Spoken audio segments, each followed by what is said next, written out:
ప్రస్తుతం MLA Prashant Reddy house arrest అయ్యారు. ఏదైతే కామారెడ్డి జిల్లా ఎల్లారెడ్డిలో నిరసన కార్యక్రమానికి వెళ్తున్నటువంటి ఎమ్మెల్యే ప్రశాంత్ రెడ్డిని ఇటు పోలీసులు హౌస్ అరెస్ట్ చేసినటువంటి నేపథ్యంలో ప్రస్తుతం ఉన్నటువంటి సిచ్యువేషన్లో ఎమ్మెల్యే ప్రశాంత్ రెడ్డి గారు మనతో పట్టినారు. సార్, ఎందుకు హౌస్ అరెస్ట్ చేయాల్సి వచ్చింది? నిరసన కార్యక్రమాలు పాల్గొంటున్నప్పటికీ కూడా కనీసం రాష్ట్ర ప్రభుత్వం ఇట్లాంటి వ్యవహారాన్ని ఎట్లా చూస్తాం? ఇవాళ ఎల్లారెడ్డి నియోజకవర్గంలో తాడ్వాయి మండలంలో అక్కడి రైతులు, అట్లాగే మా బీఆర్ఎస్ పార్టీ మాజీ శాసనసభ్యులు, నియోజకవర్గ ఇన్ఛార్జ్ సురేందర్ గారి నాయకత్వంలో ఈ యూరియా యాప్ను రద్దు చేయాలని, యూరియా రైతులకు దొరకట్లేదు అని దాని మీద వాళ్ళు నిరసన కార్యక్రమం పెట్టినారు. పెడితే ఈ రేవంత్ రెడ్డికి యూరియా సప్లై చేసుడు చేతనైతలేదు, ఆ యాప్ రద్దు చేయడం కూడా చేతనైతలేదు. కానీ అక్కడ దాడ్వాయి మండలంలో 18 గ్రామాల్లో మొత్తం గ్రామాల్లో పోలీస్ పికెటింగ్లు పెట్టి, బ్యారికేడ్లు పెట్టి రైతుల్ని ఆ నిరసన కార్యక్రమానికి దాడ్వాయి మండల కేంద్రానికి రానియకుండా చేసి ఎక్కడికక్కడ అరెస్టులు చేస్తూ ఉన్నారు. ఇంకా దారుణం ఏంటంటే ఆయా గ్రామాల్లో కాంగ్రెస్ పార్టీ కార్యకర్తలు పోలీసు వాళ్ళని తీసుకుపోయి రైతుల ఇళ్లలోకి తీసుకుపోయి, మా బీఆర్ఎస్ పార్టీ కార్యకర్తల ఇళ్లలోకి తీసుకుపోయి చూపెట్టుకుంటూ మరీ అరెస్ట్ చేపిస్తూ ఉన్నారు. మాకు సమాచారం వస్తూ ఉన్నది. ఇక్కడ నన్ను హైదరాబాద్లో మా కామారెడ్డి జిల్లా ప్రెసిడెంట్ ముజీబ్ గారు, మేము ఇక్కడి నుంచి ప్రొద్దున్నే బయలుదేరదాం, 8:39 కల్లా రెడీ అయిపోయి మేము బయలుదేరదాం అంటే, మేము బయలుదేరకన్నా మొదలే పోలీసు వాళ్ళు వచ్చి హైదరాబాద్లో మా ఇంటి దగ్గర కూర్చొని ఇవాళ మమ్మల్ని హౌస్ అరెస్ట్ చేస్తూ ఉన్నారు. అంటే ఇది రైతుల కోసం ఒక ప్రజాస్వామ్యంలో ఒక ప్రతిపక్ష పార్టీగా మా బాధ్యత. రైతుల సమస్యలు, బాధలు ప్రభుత్వం దృష్టికి తీసుకురావాలి. ఒకవేళ రైతులు బాధతో వాళ్ళు నిరసన కార్యక్రమం చేపడితే వాళ్ళకి అండగా ఉండాలి. ఇది మా బాధ్యత ప్రతిపక్ష పార్టీగా. ఇవాళ ఎక్కడో కామారెడ్డి జిల్లాలో జరిగే నిరసన కార్యక్రమంకు మమ్మల్ని హైదరాబాద్లో హౌస్ అరెస్ట్ చేయడం అంటే ఈ ప్రభుత్వం ఎందుకింత భయపడతా ఉన్నది? రేవంత్ రెడ్డి ఎందుకింత భయపడతా ఉన్నాడు? నీకు ఆయనకు యూరియా వేయడం చేతనైతలేదు, మా గొంతు కూడా నొక్కేయాలని ప్రయత్నం. అంటే ఏంది? ప్రజల సమస్యలు, రైతుల సమస్యలు మేము బీఆర్ఎస్ పార్టీ నాయకులం, కార్యకర్తలం, అటు కేటీఆర్ గారు, హరీష్ రావు గారు, మేమందరం కూడా బయట పెడుతున్నాం కాబట్టి మా అందరు గొంతు నొక్కాలి. గొంతు నొక్కితే సమస్యలు బయటకు రావు అని అనుకుంటున్నాడు. కానీ రేవంత్ రెడ్డి, నువ్వు యూరియా ఇవ్వకుండా, యాప్ రద్దు చేయకుండా మమ్మల్ని జైళ్ళలో పెట్టినా సరే రైతులు ఏదో ఒక రోజు నీ మీద ఉప్పెనలా ఉరికొస్తారు. డెఫినెట్గా రైతుల కడుపులో బాధ ఉంది కాబట్టి ఇవాళ మా గొంతు నొక్కినంత మాత్రాన లాభం లేదు, రైతులు శాతించరు. రైతులకు నువ్వు యూరియా సప్లై చెయ్యు. కేసీఆర్ గారి హయాంలో ఎట్లయితే ఆటో రిక్షా ఆయనకు చెప్తే 4 సంచులు వేసి బాయికాడ వేసి వస్తుండేనో అంత ఫ్రీగా యూరియా దొరకాలి రైతులకు. ఈ రైతులతో యాప్ విధానాన్ని కూడా రద్దు చేయాలి. దీంతో ఇబ్బందులు ఉన్నాయి రైతులకు.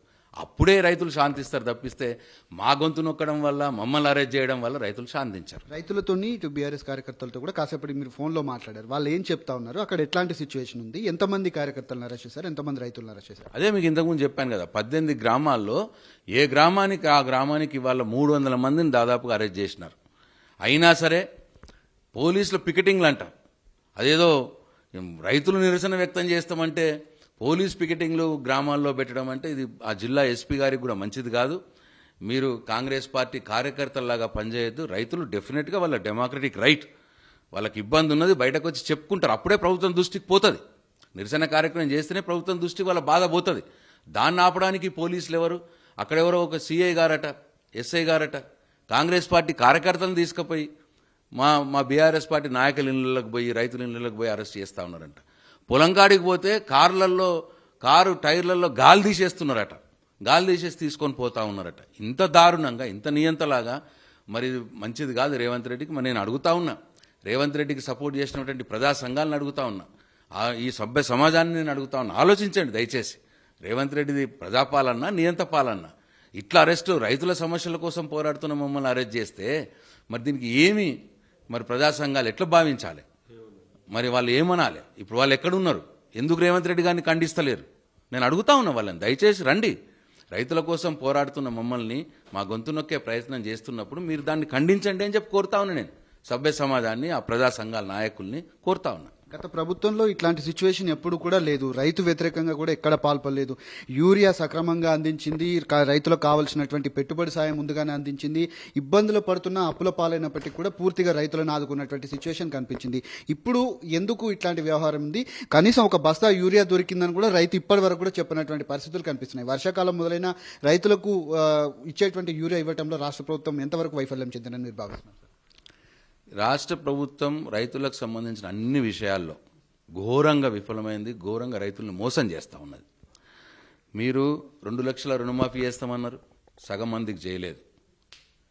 అట్లాగే రైతు భరోసా ఇస్తామన్నారు, 15,000 రూపాయలు ఇస్తామన్నారు, అది లేదు. 3 సార్లు ఇప్పటికి ఎగ్గొట్టిండు రైతు భరోసా. అట్లాగే బోనస్ ఇస్తామన్నారు, ఆ బోనస్కి అతిగతి లేదు. ఏ విషయంలో 24 గంటల కరెంటు కేసీఆర్ గారు ఇస్తే ఇప్పుడు కరెంటు 11 గంటలే వస్తూ ఉన్నది. అది కూడా 3-4 సార్లు కట్ అయిపోయి వస్తూ ఉన్నది, 3-4 విడతలుగా వస్తూ ఉన్నది.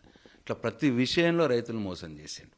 సరే, ఇవన్నీ ఏమి ఇవ్వకుండా కష్టపడి పండించుకున్నాము అంటే రైతు కొనుగోలు అప్పుడు 10 కిలోలు 12 కిలోలు తరుగు తీసుకున్నారు. మొన్న కొనుగోలు సరిగ్గా చేయలేదు. ఇప్పుడేమో మొత్తంకే చేతులు ఎత్తేస్తూ ఉన్నారు. కేంద్రం ఎంత తీసుకోమంటే గంతే తీసుకుంటాం, మిగతాది మాకు సంబంధం లేదు అన్న మాట మొన్న తుమ్మల గారు, ఉత్తమ్ గారు మాట్లాడుతున్నారు. అంటే కొనుగోళ్ల నుంచి కూడా తప్పించుకునే ప్రయత్నం చేస్తున్నది రేవంత్ రెడ్డి ప్రభుత్వం. ఇక దేంట్లో రైతుకు సహాయంగా ఉంటున్నారు? అన్నిట్లో రైతుకు మోసం చేసినారు. చివరికి ఈ యూరియా సంచులు ఇయ్యా బాబు అంటే కేసీఆర్ గారు ఉన్నప్పుడు అన్ సీజన్లోనే దేశంలో ఎక్కడ యూరియా దొరికితే అక్కడ యూరియాను కొనుక్కొని తీసుకువచ్చి మన గోడౌన్లలో పెట్టి రైతులకు విరివిగా సప్లై చేసినాడు. ఇవాళ యూరియా సంచులు ఇవ్వటానికి కూడా వీళ్ళకి చేతనైతలేదు. దానికట ఒక యాప్ అని ఒకటి పెట్టిర్రు. ఆ యాప్ రైతులకు వాడొస్తుందా? స్మార్ట్ ఫోన్లు ఉంటాయా? అసలు ఏం పద్ధతి ఇది? అందుకే దాన్ని యాప్ను తీసేవయా, యూరియా ఇంతకుముందు కేసీఆర్ ఎట్లా ఇచ్చినా అట్లా ఇవ్వయా అని చెప్పి రైతులు ఇవాళ రోడ్డెక్కుతా ఉన్నారు. ఇవాళ అదే విషయంలో ఇవాళ మా కామారెడ్డి జిల్లా ఎల్లారెడ్డి నియోజకవర్గంలో తాడ్వాయి రైతులు కూడా రోడ్డెక్కుతా ఉన్నారు. నాకు ఇప్పుడే ఒక సమాచారం వచ్చింది. కామారెడ్డి జిల్లాలోని అగ్రికల్చర్ ఆఫీసర్లు అందరూ కూడా ఏఓలు అని అంటారు, ఏఓలందరూ కూడా ఇవాళ కామారెడ్డి కలెక్టర్ దగ్గరికి పోయినరట. పోయి అయ్యా ఈ యాప్ తీసేయండి, రైతులు మమ్మల్ని కొడతా ఉన్నారు, కొట్టడానికి వస్తూ ఉన్నారు, ఈ యాప్ తీసేయండి అని చెప్పి ఇవాళ కామారెడ్డి కలెక్టర్కు ప్రభుత్వంలో ఉన్నటువంటి అగ్రికల్చర్ ఆఫీసర్లు చెప్పే పరిస్థితి వచ్చింది. అయినా సరే ఈ ప్రభుత్వంకు దున్నపోతు మీద వానబడ్డట్టే ఉన్నది. రైతులంటే లెక్కలేదు. వీళ్ళకి ఎంత మట్టుకు హైదరాబాద్లో ఎక్కడ ఏ భూములు ఉన్నాయి, ఏవి కబ్జా చేద్దాం, ఏవి గద్దల్లాగా తన్నుకపోదాం, సంపాదించుకుందాం, ఎట్లా దోచుకుందాం, ఎట్లా దాచుకుందాం అన్న విషయం తప్పిస్తే రైతులంటే లెక్కలేని ప్రభుత్వం రేవంత్ రెడ్డి ప్రభుత్వం. ప్రశ్న సార్, ఎందుకంటే రైతులను ఇటు బీఆర్ఎస్ కార్యకర్తలు రెచ్చగొట్టి నిరసన కార్యక్రమాలకు తీసుకొస్తున్నారు. గత కొంతకాలంగా ఇటు రేవంత్ రెడ్డి కావచ్చు, ఉన్నటువంటి మంత్రులు కావచ్చు, కాంగ్రెస్ నేతలంతా కూడా మాట్లాడతారు. దీని మీద మీరేం చెప్తారు సార్? ఇవాళ చూస్తలేదండి, మీడియానే సాక్షి కదా. స్పెషల్లీ నా నియోజకవర్గంలో, మా జిల్లాలో అసలు బీఆర్ఎస్ పార్టీ కార్యకర్తలకు సంబంధం లేకుండా గ్రామాలు కదిలి వాళ్ళ రోడ్ల మీదకి వచ్చి యాప్ను రద్దు చేయాలి, యూరియా ఇవ్వండి బాబు, ఇంతకుముందు కేసీఆర్ ఇచ్చినట్టు ఇవ్వండి బాబు అని చెప్పి ధర్నా చేస్తూ ఉన్నారు. దీనికి ఎవరి ప్రోద్బలం ఉండదు. నువ్వే అడగరాదు రేవంత్ రెడ్డి, నీ ఇంట్లో మీ చుట్టాలని అడగరాదు. రైతుతోటి ఈ యాప్ తోటి బాగుందా, మరి యూరియా ఇంతకుముందు కేసీఆర్ ఇచ్చినట్టు ఇస్తున్నామా అని చెప్పి మీ చుట్టాలని అడుగు, నీ కార్యకర్తలను అడుగు, తెలుస్తుంది రేవంత్ రెడ్డి. కాబట్టి రైతులకు స్వయంగా వాళ్ళకు బాధ వచ్చింది కాబట్టి ఇవాళ రోడ్ల మీదకి వస్తూ ఉన్నారు. దాన్ని నువ్వు నియంతలాగా తొక్కి పెడతా, ఆయన అంటాడు కదా ఎప్పుడు తొక్కేస్తా అన్నట్టు, తొక్కి పెడతా అంటే ఎంతమందిని తొక్కుతావు రేవంత్ రెడ్డి? ఎంతమంది రైతులను తొక్కుతావు? తెలంగాణలో ఉన్న 1 కోటి మంది రైతులను తొక్కేస్తావా? నీకు తోటి అవుతుందా అది? కాబట్టి అది మానుకో. పెద్ద పెద్దోళ్ళే పోయినరు, కాలగర్భంలో కలిసిపోయారు. నువ్వు హిట్లర్లాగా అనుకుంటున్నావు, హిట్లర్లాగా అనుకుని తొక్కేస్తా అనుకుంటున్నావు. నీ వల్ల కాదు. హిట్లర్కి ఏం గతి పట్టిందో నీకు అదే గతి పడుతుంది. రైతులు డెఫినెట్గా వాళ్ళ ఉసురునికి తగులుతుంది, వాళ్ళు ఉప్పెనెలా నీ మీదకి వస్తారు, ఇది మాత్రం గ్యారంటీ.